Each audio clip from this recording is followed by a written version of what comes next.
สวัสดีค่ะ Welcome to ช่อง Maple Syrup ค่ะ ตอนนี้เราก็อยู่กันที่จังหวัดภูเก็ตนะ ก็เลยจะมาแต่งหน้าแนว Summer บ่มแดด Sun Kissed Makeup อะไรประมาณนี้ ก็จะออกแนวแก้มส้มส้มสปัดแดงส้มประมาณนี้นะคะ ก็เดี๋ยวไปดูกันเลยค่ะ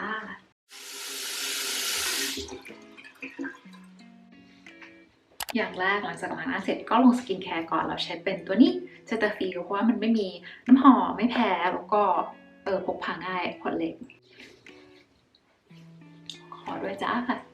แล้วต่อไปก็เป็นรองพื้นใช้ของ The Ordinary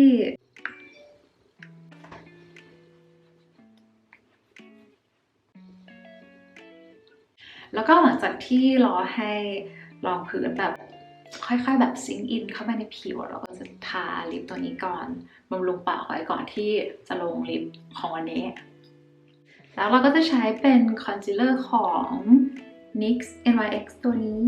น่าเสียดายมากอะที่แบบแบรนด์นี้แบบออกจากไทยแล้วเขาบอกว่าเขาจะมาขายออนไลน์แต่ก็ยังไม่เห็นเพจ Official หรือเปล่าหรือมีแล้วแต่ฉันตามไม่ทันแล้วก็เราจะชอบให้แบบให้มันแบบแห้งขึ้นนิดนึงให้มันซึมไหมไม่รู้แต่ว่าให้มันแบบแห้งๆขึ้นนิดนึงก่อนที่จะลงแป้งนะตัวนี้ของสีจันแป้งมันจะแบบมีความเขียวๆนิดนึงอะใช้แป้งใหญ่ๆอย่างนี้ปัดไปทั่วหน้าเลยหลังจากที่หน้าแห้งแล้วก็จะเป็นคิ้วนะเราใช้ตัวนี้มันเหมือนแปรงขนคิ้วอะแต่ว่ามันมีสองข้างอย่างนี้หยิบมาจากซิฟ o ล่าแล้วก็เป็นสอเขียนคิ้วเราใช้เป็นตัวนี้ซื้อมาจากแบบตลาดแถวบ้านอะของมันไม่มีชื่อค่ะแต่ว่าเป็นประมาณอย่างเงี้ยที่มันจะเหลาให้หัวแหลมๆได้เอาไว้ปัดเขียนเป็นเส้นคิ้วก็จะวาดขอบคิ้วก่อนข้างบนแล้วก็ข้างล่างอย่างนี้แล้วหลังจากนั้นก็จะค่อยแบบเติมข้างในอันนี้มันจะดูเละนิดนึงไม่เป็นไรเพราะว่าเราใช้อันนี้ปัดต่อมันก็จะแบบหายไปกลายเป็นเหมือนขนคิ้วอะเนี่ยเสร็จแล้วก็จะใช้ตัวนี้ที่เคลือบคิ้วของ Daiso 65 บาทแบบใช้มา5 ปีแล้วมั้งยังใช้อยู่แบบมันดีมากก็จะปัดจากเส้นคิ้วตรงกลางก่อนค่อยปัดขึ้นตรงเนี้ยให้มันมีความตั้งกับเขาบ้างเหมือนเดิมแล้วก็มาปัดตรงข้างบนให้มันตั้งๆเนี่ยคิ้วตั้ง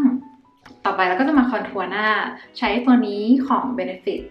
ที่มันจะมีเป็น Travel Kit อะพกพามีฮูล่าแล้วก็มีบลัชอื่นๆแต่ว่าส่วนมากเราใช้ตัวนี้โบเลยขอบหน้าก่อนขอบหน้าต้องมาแล้วก็ตรงกลางด้วยขีดลงมาแล้วก็ตัดลงไปหน้าผากด้วยปิดเมงตัวนี้ของ Q Press สี Summer Beach เพราะว่าเราอยู่ Beach แก้มส้มเพราะว่าเราเป็นลุค Sun Kiss ปัดขึ้นแล้วมันจะสันคิดได้ยังไงถ้าไม่ทาจมูกด้วยนี่เราก็ปัดตรงกลางจมูกไปอย่างนี้เหมือนแบบเพิ่งตากแดดเพิ่งบ่มแดดมามันยังส้มแบบไม่พออ่ะใช้เป็นตัวนี้ของ TCE นิดนึงพอตรงที่แบบกลางๆปัดไปยังไม่หมดเพราะว่าเราไม่ได้แบบพกไฮไลท์มาด้วยเราก็จะใช้เป็นตัวกิโกะตัวนี้03ปัดเฉพาะตรงโหนกแก้มตรงนี้นะคะโอเคไปแล้วก็จะลงสีนี้ก็คล้ายๆสีเนื้อแต่ว่ามันจะออกเหลืองนิดนึงของ Innisfree นะคะปัดลงไปอีกรอบนึงเน้นตรงหัวตาจำบลัชเมื่อกี้ได้ไหมของ TCE ตัวนี้กลับมาใช้เป็นอายแชโดว์อีกรอบนึงปัดแต่ตรงกลางออกไปข้างนอกแล้วก็จบด้วย Innisfree ตัวนี้สี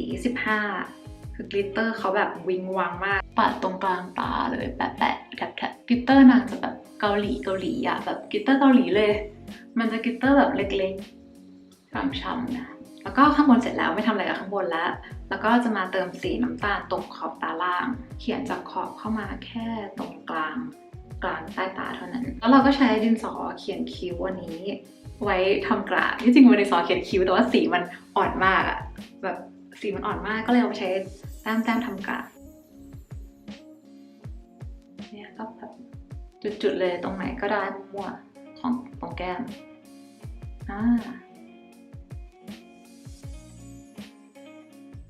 แล้วตรงไหนที่แบบมีเป็นมาร์กอยู่แล้วก็จุดให้มันเข้มขึ้นได้อีกแล้วอย่าลืมที่สำคัญตรงจมูกของที่เราปัดสีส้มๆเมื่อกี้ค่ะจะทำจุดให้มันชิดกันนิดนึงแบบจุด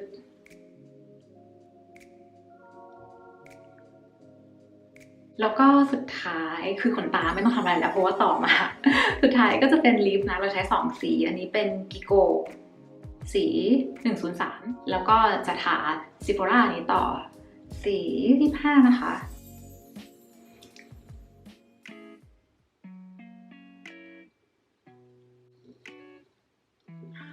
จะบอกว่าอันนี้คือติดทนมากดีใจมากที่แบบกิโกเข้าไทยอะแล้วก็รอให้มันแห้งนิดนึงแล้วก็ใช้ซิโฟราต่อตรงกลางเน้นตรงกลาง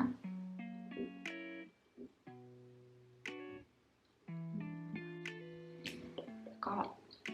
เมมเอาให้มันกลืนกันนะก็รอมันแห้งก่อนเพราะว่าเราจะเติมกลอสเข้าไปอีกเสร็จแล้ว